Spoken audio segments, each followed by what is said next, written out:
Hello viewers, today we're going to take a look at the telephone setup in my house as of September 2025. Yes, it has been a very long time since I have filmed a video like this.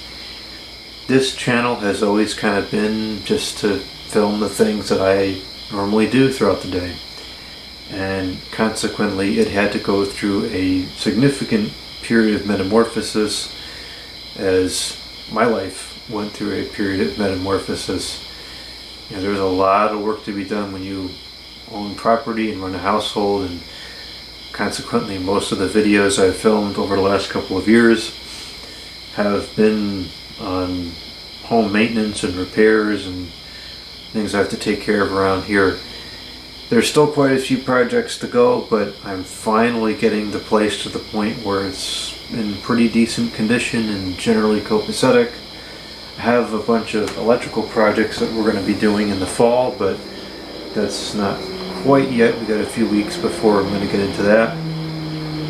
So now that everything is calming down, I am going to try to bring back a lot of the older video series that I used to film on this channel. I started to bring back a lot of the clean and service videos on the fans this summer. I was glad I could do that. Now, as we're going into fall, we're going to start getting into phones more. And that's always kind of been the natural progression of my hobbies. They go through seasons throughout the year. Fall was always a time where the phones picked up again. So it was only natural to do that now. And I will show the telephones ringing as well. I'm not sure if it's going to be tomorrow, but it'll be this week. I have to figure out when I'm going to film that. So anyways, I did this setup. Oh, the other thing I wanted to mention was I spent probably 50 or 60 hours trying to reorganize the telephone storage over the last few weeks, because that was a disaster. And that was one of the reasons why I wasn't filming any videos like this, because I would literally have to spend hours to try to find a corresponding handset, base, power cord, belt clip, etc. And it was so frustrating. I would usually just give up halfway through because I couldn't find the pieces I want to the models I wanted to use. So I'm starting to make good progress on fixing that. I still have a ways to go, but it's a lot better than it was. So that's a big help in getting this series back as well. So this setup, I tried to do mostly very nostalgic models and some I haven't used before. And I've got a mix of both. So here we are in the computer room. This is a Panasonic DECT 6 Plus. It is the model KX-TGA549S.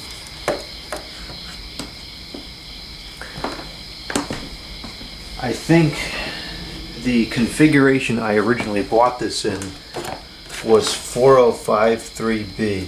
Yeah, it is denoted there. So I bought this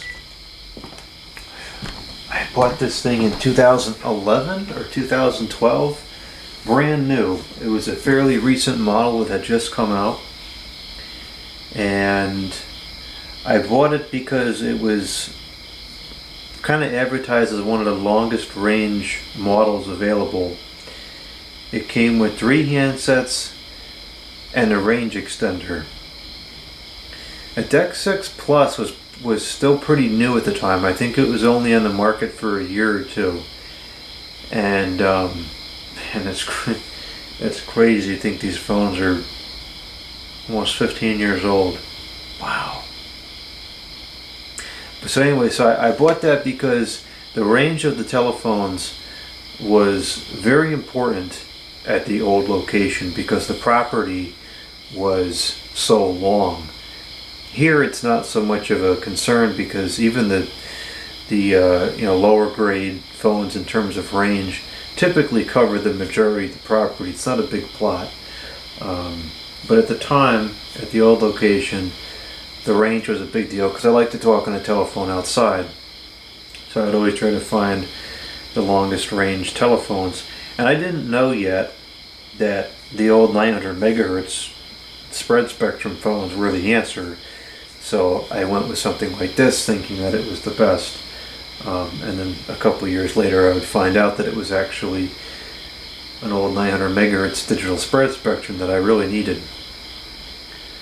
So I bought this, and I remember setting it up, setting up the range extender. I don't know why I didn't do this at the time. Maybe the voltage wasn't correct, or I didn't have it yet, but at some point, and I think it was with this telephone, I remember getting it for my birthday. It was a battery backup box. I don't know where it is at the moment, but it was a, you would plug the phone's AC adapter cord into this box that was full of batteries, and then the box had a cord that you would plug into the phone. And I don't know how it worked, because the batteries were not rechargeable batteries. It took alkaline batteries, but somehow it immediately switched the power, if there was a power outage, from the AC adapter to the battery bank. And that was kind of cool. What I should have done, and it would have worked absolutely perfectly, is taken that battery box and plug the range extender into that, and then take the range extender and position it, obviously not all the time, but when I was just going to talk on the phone outside, position that range extender, you know, somewhere halfway between the house and the street, and that would have given me excellent coverage over the entire property. I don't know why I never did that. Maybe I'll go back there and do that someday, just out of curiosity. But anyways, I talked on this phone quite a bit at that house. I used this pretty solid from when I got it through to about 2014, 2015. Once the phone collection started to expand beyond, you know, when I could have them all plugged in at once. There was a time where I could have every single phone I owned plugged in. I didn't have that many. This worked pretty good. You know, the 6 Plus definitely had considerably more range than the regular DECT 6. It's not as good as 900 megahertz spread spectrum, but it's better. It's a little better. It gives you, you know, maybe a couple hundred feet extra range. And it didn't go quite all the way to the end of the street, but it could if it was line of sight. It could go to the street, but it would drop out if you got too many trees in between. But it went, I would say, 80 or 90% of the way down the driveway, which was pretty impressive. I played back the messages that were on here when I set this up. A lot of these phones have messages that are just kind of like time capsules. These messages were all recorded between 2011 or 2012, whenever I got it, through 2014, early 2010s. Every single message was recorded from a landline. Every single one. There was messages from some friends, messages from family. There was a relative that called from her workplace from a landline. Some messages from businesses or whatever we had dealt with at the time. Every single message from a landline. It really is just within the last 10 to 15 years that the landline fell out of favor. I mean, I remember even when I was in high school, I would talk to my friends on their landlines because several people I knew still had a cell phone plan that was bound by minutes. And so if we were just going to have a lengthy casual conversation, we did it on our landlines. That was still a thing in the early 2010s. Remember it vividly. There is a social disconnect that has taken place since the landline fell out of favor. It's really a shame. And the social disconnect is that when we had the landlines and you wanted to talk to somebody, you would not call a person specifically, you would call a household. So for instance, if I wanted to talk to my uncle, I would call his residence, and I might get him, I might get my aunt, I might get one of my cousins, and whoever it was, you know, you might have a quick casual conversation, you know, hey, how's your day going, whatever, nothing of substance, but it would keep you in touch with that person until, you know, for a few minutes until you got the phone passed over to who you wanted. Or if the person you were calling for wasn't there, you might have a lengthier conversation with that person that wasn't anticipated. The point is, you had the chance to potentially almost get forced into having a quick interaction with someone to stay in touch with that person that you normally wouldn't otherwise have done. I've lost touch with a number of people when we stopped using the landlines. I can think of a handful of relatives that used to call, would call the house, and I would always answer the phone because that's what I like to do. And they would call to talk to my father or my mother or whatever, and I would have a quick conversation with that person. Or again, if they weren't home, my parents weren't home, I'd have a longer conversation with that person. Not because they called to talk to me, but just because I happened to answer the phone. And there was, you know, times vice versa where that would happen to other people. And there's several people I've completely lost touch with because the landline phones went away and those inadvertent conversations stopped taking place. And I think a lot of people have lost touch with people for that reason, and that's a shame. Anyways, that's the Panasonic KX-TGA549S. At the computer desk, we have a Panasonic KX-TGA549S 5.8 GHz Gigarange Supreme cordless telephone with 3 mailbox answering system. This telephone was one that was actually sent to me erroneously. In my earlier days of telephone collecting, I used to buy a lot of telephones from the e-rip-off. And this is back when, you know, before this site became this stupid, inflated elite marketplace for those with deep pockets. You could actually still get a reasonable deal on a cordless phone.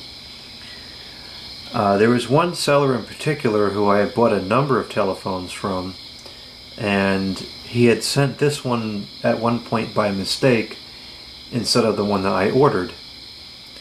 And this wasn't a model I was particularly looking for, but I got it and it seemed like a nice phone, and so we agreed that I would keep it, and he would send the replacement phone, and I just threw him a couple bucks. You know, we agreed on whatever, you know, small number of money was that I would keep this, and he sent the correct one.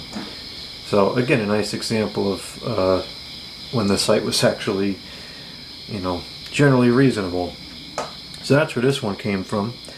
I don't really recall using this much over the years, but it is a perfectly good phone, a nice classic Panasonic. Panasonic really was iconic in the 5.8 gigahertz era, at least around here. I remember seeing a ton of Panasonic phones. And then for the corded phone, we have the General Electric. This is a Thompson Consumer Electronics manufactured unit. It is model number 2-9316B. B as in BA! This is one I've never used before. This was in my aunt and uncle's kitchen. Oh, sorry, the kitchen. I did take a quick video of that house before they moved out. I'm not sure if the video showed the phone in place or if I had removed it prior. I don't remember. But this was in the kitchen, and it was hanging on the wall above where the counter was. That was a really unique house. I liked that house. The counter had a little spot where like, you could put a chair or two, and that's where the telephone was. I don't know how frequently this was used. I think it was used very infrequently. I mean, it's very clean and there's no signs of wear. The cord's in perfect condition. But this was in the wall and in service, or on the wall in service, until I removed it. Or maybe my uncle removed it when he gave it to me. I don't remember, but it was at the time that they moved out a couple years ago. So this had a pretty long run. This was used in conjunction with a set of Panasonic 2.4 gigahertz cordless telephones, and those were in service for a very long time, up until the 2010s, I believe. They were around for a while. This telephone still has, I'm not going to show it because it has my aunt and uncle's old phone number on there. I'm not sure if they still have that number or not. They don't have a landline anymore, so probably not. They should have one. Everybody should have one. That's a different story. In handwriting, there is a bunch of relatives' names on there. And I just checked that each one, I guess the memory must hold. It's probably not, it must be non-volatile memory. It has all those relatives' landline telephone numbers programmed in there. And I just can't bring myself to reuse them because some of those numbers I think have changed or no longer in service. But this is exactly what I was talking about a few minutes ago. Every speed dial does not have one name on it. It has two or more names on it because you would call the household and, you know, potentially talk to a handful of different people. And this phone, you know, this is from probably mid to late 90s, I would guess. Again, it's not that old. This was common practice until a decade ago. It was not that long ago. Over here by the couch is a Uniden DCX-150. Very nostalgic phone. When we moved into the old location back in the very late 2010s, my grandmother had bought me this set to use around the house because we only had two telephones at the time, the VTech 5881, and those handsets, all the buttons are always screwed up and they barely worked. And I had, I still had, let's see, when I moved in that house, I had the XCA-650 and I had the Uniden EXP370. I don't know what the heck the story is behind that 370 because I don't remember that phone ever at the first house we lived in. That's where it was used. My parents used it at the first house we lived in. I don't remember it. Actually, no, that's not true. I remember using it once. I guess I found it somewhere. It was for some reason kept somewhere. I found it and got it out. I used it once, and the range wasn't that good, so I went back to my 650. And then that phone just like disappeared for years and years and years. It was dormant for years before that. I used it for a blip in time. It was dormant after that, and then I guess it resurfaced again after the move. And I remembered using that phone. Actually, I got a lot of use out of that phone at the old location when we first moved in because the coverage was a little better than the 650, I guess. I don't know why I didn't think that it was at the at that old house. Oh, that's kind of weird now to think about it. Well, anyways, I remember using it there. So I only had those two phones, and it was a much bigger house, many more rooms. And my grandmother, I guess I harassed her enough to buy it because we saw it at BJ's, a set of these. It was in a blister package of 6. And the packaging got canceled out, and I'm so mad that happened because I've never seen another package of it since.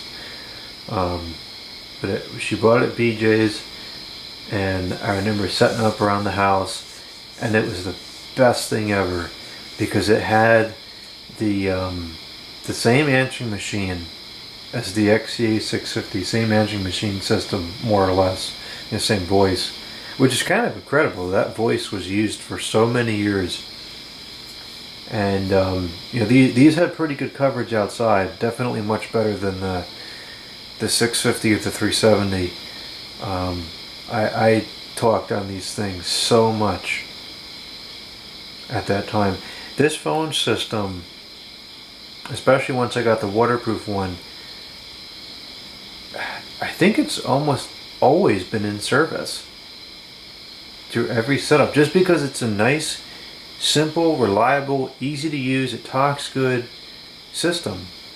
It's just always there. It's a good default to go to, and to this day, even in this house, I still enjoy talking on it here. Sounds great, looks great, works great.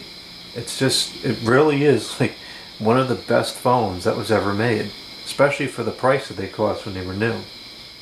Over here we have a Uniden 900 megahertz digital spread spectrum. This is the EXS9660.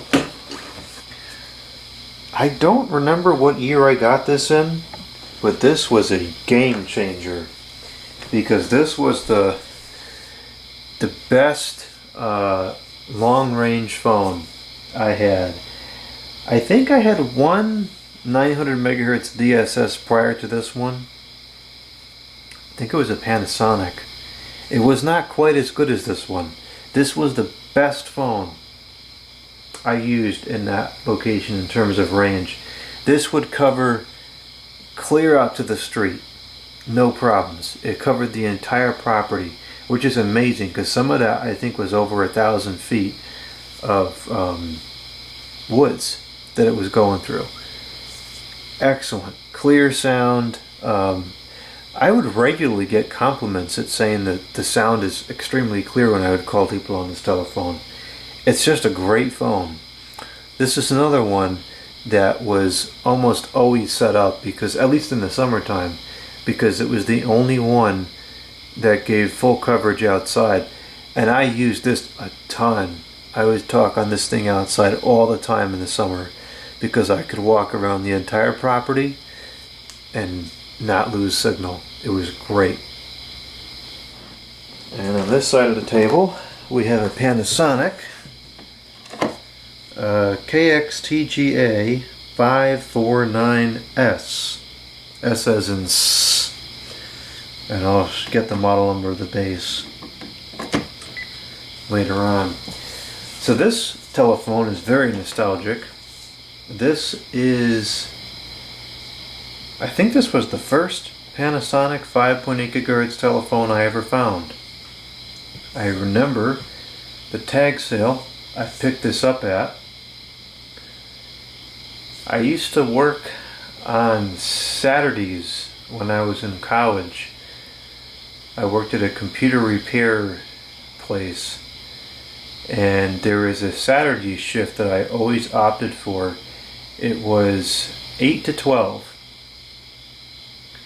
and it was perfect because at 12 o'clock I would get off work, and the area where this computer shop was very densely populated, and so there was often a lot of tag sales in the area.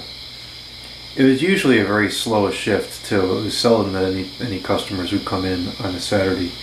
So I would usually use the morning to browse through the tag sale ads, set up a route, and then I would hit these sales, you know, from like 12 to 2 after work.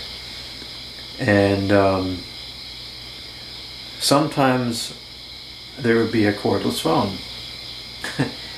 And this is when, and this is probably 2011, 2012, 2013, in that range, early 2010s I started doing that, and that was when my phone collection started to grow for the first time. And people actually still had decent phones at the time that they were selling, and stuff like this would show up occasionally. This was the first Panasonic 5.8 I had. I was through the roof to have found this thing, because I remember seeing phones like this all the time in the 2000s. This is it's a water resistant set. It's not fully waterproof, but it's slightly water resistant. I think they called it splash resistant. Tomorrow's video just finished saving.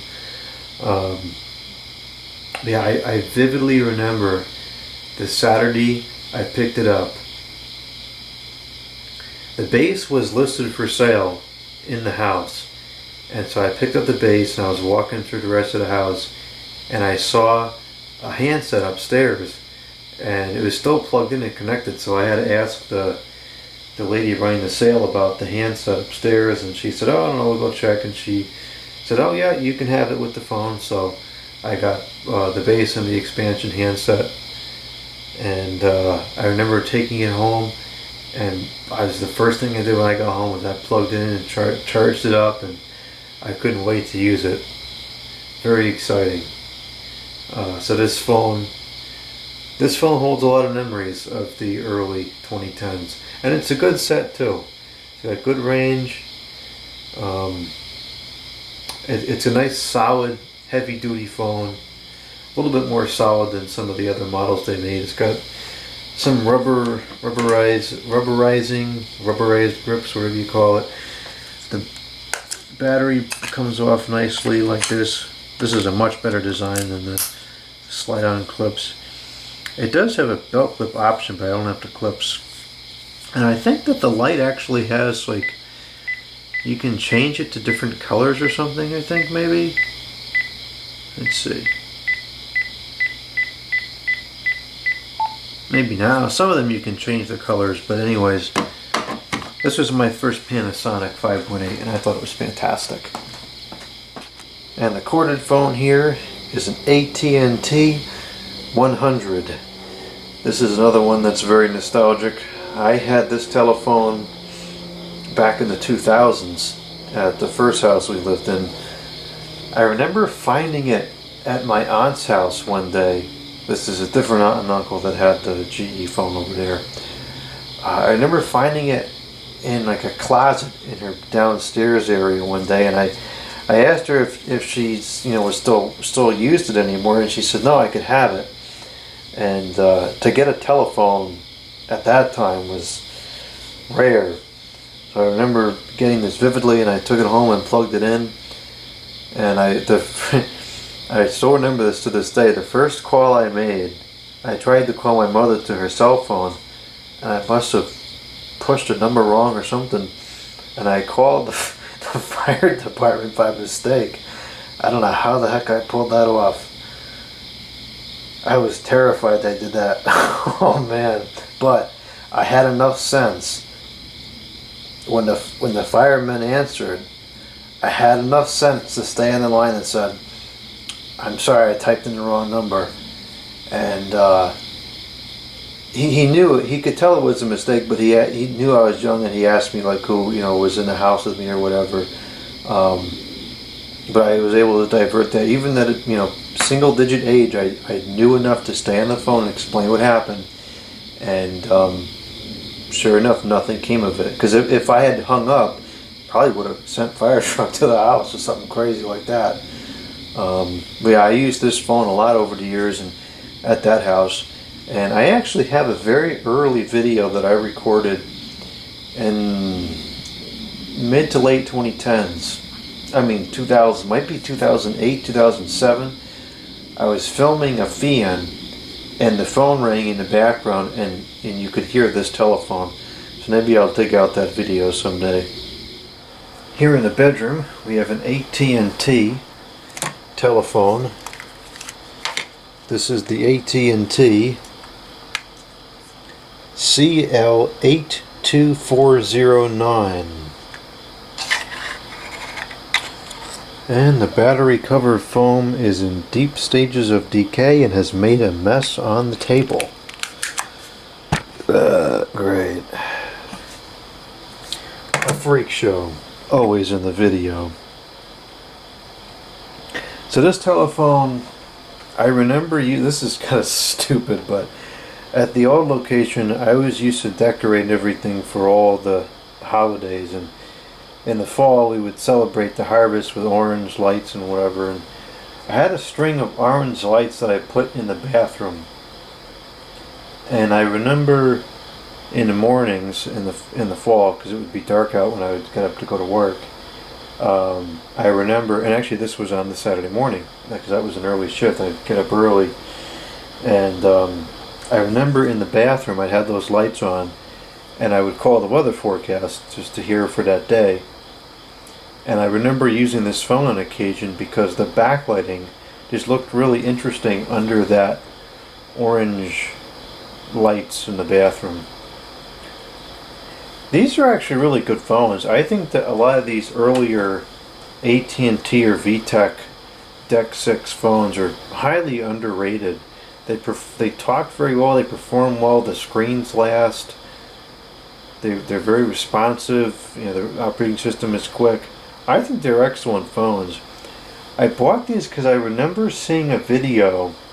I used to look up a lot of videos of telephones in the early 2010s when this whole thing was, you know, brewing for the first time. And I remember seeing a video. It was kind of a funny video, but it was a really ridiculous video of this old guy. I think his name was Michael, and he lived in like this ghetto trailer or something, and he had a set of these phones, and he was talking on these telephones to I don't know, it was like a bill collector or something. I'm sure some people that like telephones know what the video I'm talking about, but I bought them because I remember that video. I wanted to have the phones, and inadvertently they're really pretty good phones. I like using them, and the range is pretty good too on these. Here in the bedroom we have a handful of telephones. This one is a, well, let's just cause the catastrophe here. This one is a Panasonic, well, there's no informations. This is a Panasonic KX-TGA660 telephone with EBL batteries. Ouch. This telephone system my old neighbors bought around the same time that I bought the 4053B, and I remember having a handful of discussions about the telephones over email with the guy, and that telephone system is still in service to this day. Next we have an AT&T 210 in a kind of unusual dark green color. And then over here we have a Panasonic KX-TGA549S, which is linked to the base in the computer room. Unfortunately, the display is spoiling on this handset. Now, curiously, if we take the battery out and put it back in, the display comes back, and it'll be fine for a couple days and then it goes away. That's not typically the case. When these displays start to go, they usually come and go with no pattern or no care to the battery reset, but this one, for whatever reason, comes back if you reset it by taking out the battery. It's such a shame that the displays are going bad on these phones, because they're otherwise very good phones.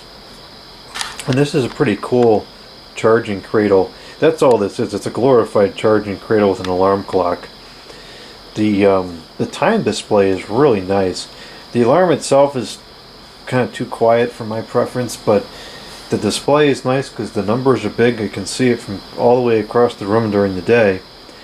And the backlighting, it increases when you press one of the buttons, but then it goes dim enough to see in the dark, but it's a nice amber color, and it's not enough to be distracting at night while I'm sleeping, so I can have it right next to the bed with no problems. It's a really nice piece for the bedroom. And this is something I've never used before either. And on the other side of the bed we have the infamous Uniden DCX-150. At the bedroom desk we have the Uniden. This is the DECT-2085. And the 20 denotes the like the style of the handset, the series I guess you could say. And the last two digits indicate the base either having an answering machine, base speakerphone like this, corded phone, etc. My grandparents bought a set of the 2080s, which is just the answering machine on the base. Back in the 2000s, I remember going to Radio Shack with them to pick it out. So I have a ton of nostalgia to the DCX200s. This particular base unit, Lamont used to have in his house. It was a couple handset system with the waterproof phone as well. I like to have the base speakerphone when it's at a desk like this where I might be working on a computer or so forth and want to make a speakerphone call. In the bathroom there is a Uniden DCX-207. This doesn't change very often because there's just not a lot of other practical options for the bathroom. Here in the media room we have a Uniden EXL8901. This is a digital 900 megahertz unit. It is a long distance manager, which is kind of an unusual variant. This is an X1 bedroom phone. It has full backlight buttons, including the talk button. A lot of times the talk button is not illuminated as well. So this has full numerics plus talk backlit, and you can just hit a key and it comes on. Then you can hit talk and dial what you want. Perfect for the bedroom using in the dark. So why it's in here and not in the bedroom, couldn't tell you. We also have an AT&T 5.8 gigahertz telephone.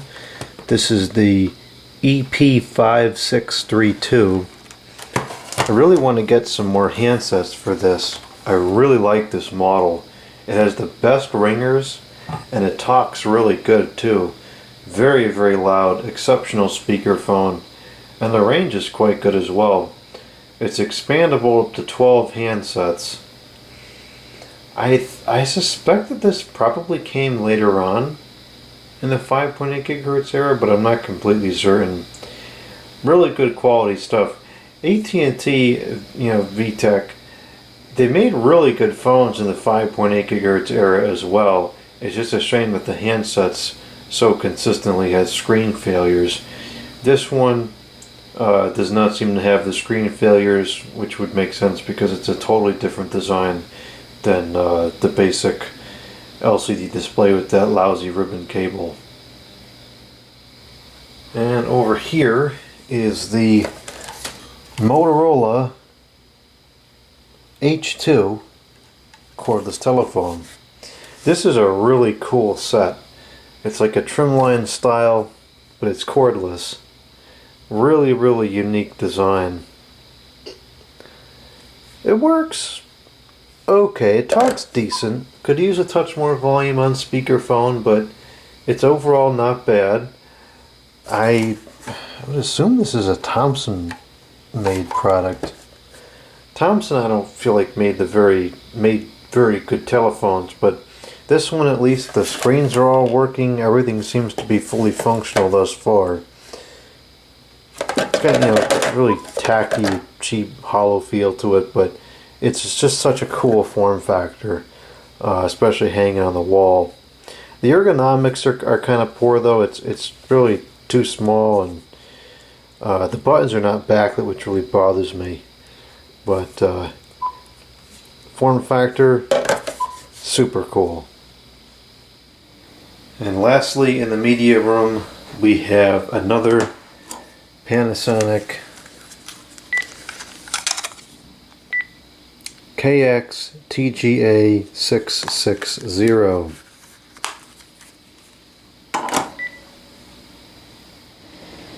Here in the kitchen, I have another Motorola H2 hanging on the wall.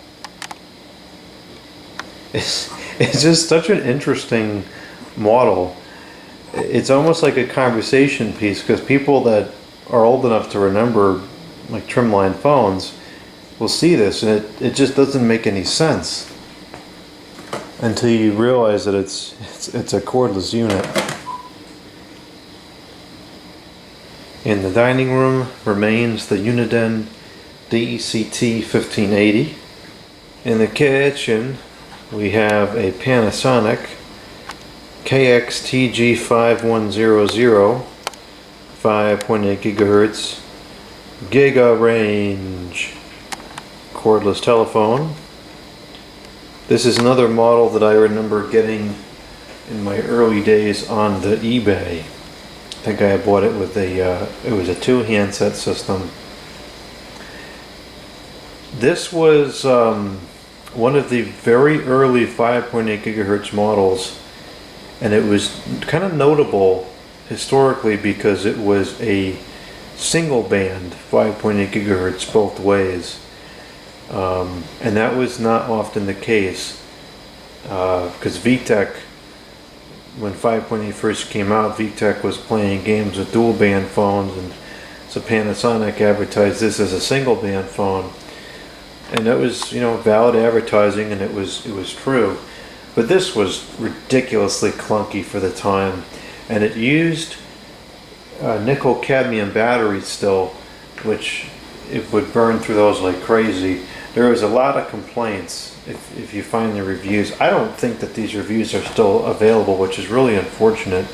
But years ago in the 2010s, you could still find these phones on Amazon, even though obviously they weren't for sale anymore. The listing was still there and the reviews were still there, and I used to spend hours and hours reading through the reviews, the comments that people would say about the phones. I just thought it was really interesting to read. And I remember a lot of people complaining about the battery life on this phone, both talk time per charge and overall longevity of the battery. This is a charge for 6 hours. Some of them were like 4 hours or so, and those are even worse. It just charges the batteries too fast. But the size of this handset is totally ridiculous. There was much smaller electronics available than this in 2003, I think, when this came out. But with that being said, one of the reasons why I like it is because it is so big. It is a heavy, solid built phone, and it just feels like quality. It's kind of amazing to think of a time when this was standard. This build quality was standard.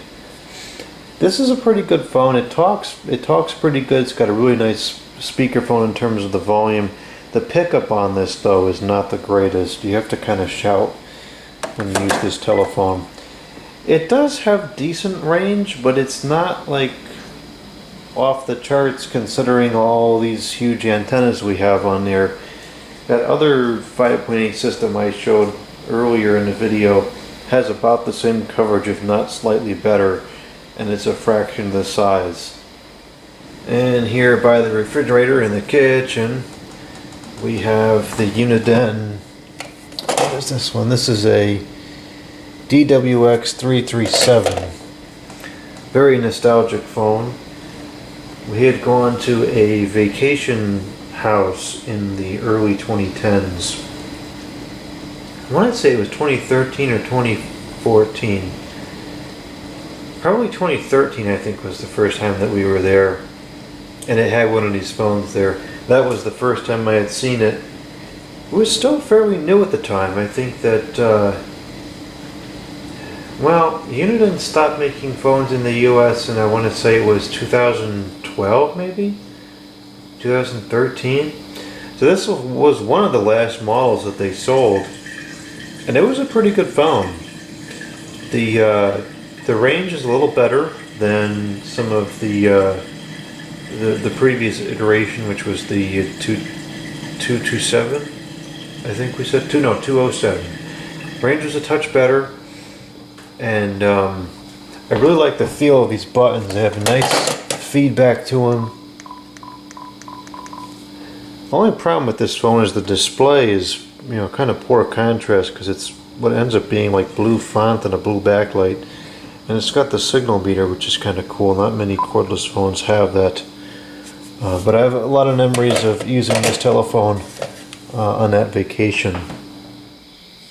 Here in the living room, we have one of the most nostalgic telephones to me, the Uniden XCA-650.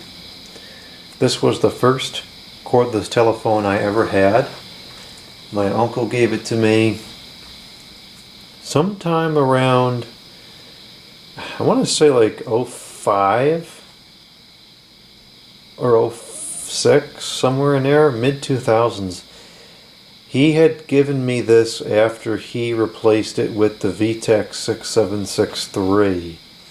So this was in service for quite a long time at his house.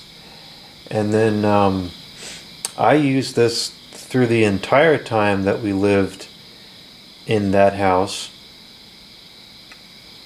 And I used it at the old location as well. So this thing has been in service the vast majority of its life.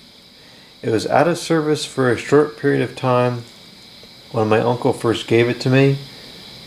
I guess I just put it downstairs or something. I never used it, and then one day I decided I wanted to use it. I remember that day. I thought it was cool to have my own cordless phone. And the battery, the original battery, those old batteries that Uniden used, I think it was the GPI brand, if you let them sit unused for several months, they used to like rejuvenate themselves. I never had a problem with the battery in this thing. That's why it was replaced, because the battery was going bad, according to my uncle. And I never had a problem with the battery through the entire time that I used it at that first house. And the battery held well into the 2010s. I remember in the 2010s it would still last for a week plus off the cradle. So pretty good quality battery and very good charging circuitry. It is nothing short of a miracle that this thing is in as good a condition as it is. I took this thing everywhere. It would go outside, go down the street, go to the neighbor's house, go in the woods, go near the pole. This thing was everywhere. I always had it with me years ago. And I wasn't that young. I mean, I was young, and I still knew to take care of it, I guess. And here it is all these years later, still working, still in pretty good condition. And this is the configuration that I had back in the day with that callerID box. That I think was also given to me by my uncle as well. And it might have actually been used with it in its original setup at his house, I'm not sure. And then at the time, I would have also used this in conjunction with the AT&T 100 corded telephone. Here we have the Panasonic KX-TGA660, the base. I like this form factor, the base, the way the handset sits in there. It's like some of the old 5.8 GHz models. And over here is the base to that 5.8 GHz set. The model number, oh, it's right on top. The KX-TGA549S. I was just looking back on the channel prior to filming this video to see if I ever did a checkout on this, and I didn't. There's a very early range test that was done, I think within a year of creating the channel, maybe 2 years. So this was found very early on in my phone collecting days. Might have even been found pre-channel. Near the audio equipment, we have the handset to the 4053B system. This in particular is the KX-TGA549S, as in bah. Here we have the AT&T base. This is the AT&T CL82409 cordless telephone. And then we have the General Electric 2-9266A corded memory phone. And this memory phone has been around for quite some time. We had this at the first apartment that we lived in. I vividly remember this volume knob for whatever reason. This telephone used to sit, there might be a picture of it. It used to sit in between the kitchen and the bedroom on like a quarter table. How do you describe it? It's like the table was like this and the head was like circular. I'm a visual person. I can't describe things without graphics.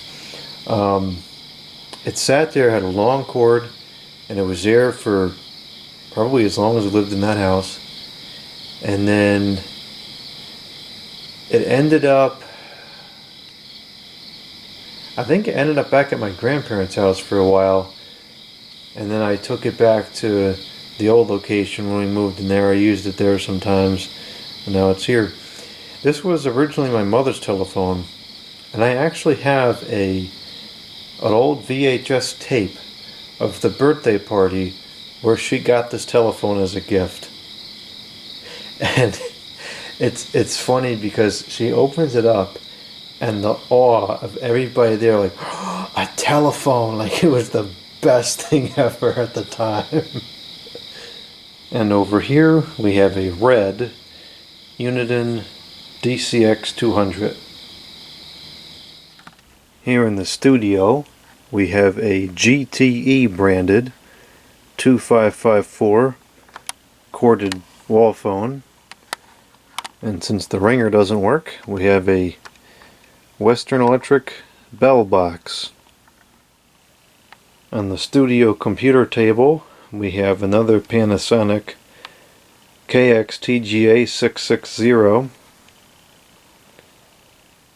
the Avaya, what is the model number of this telephone? I don't even know.